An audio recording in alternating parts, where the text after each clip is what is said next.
सावधान दानवराज, अब कुछ नहीं हो सकता। स्मरण है हम अमृत पान कर चुके हैं। अमृत पान, हम सभी अमर हैं। अब तुम, तुम्हारे शस्त्र और तुम्हारी सेना हमारा कुछ नहीं बिगाड़ सकते, कुछ भी नहीं बिगाड़ सकते कालकेतु।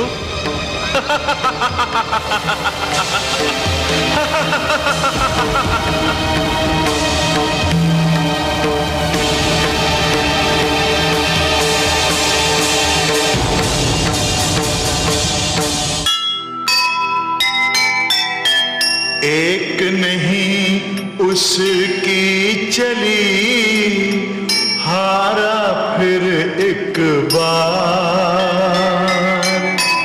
अमृत से वंचित रहा दानव का परिवार।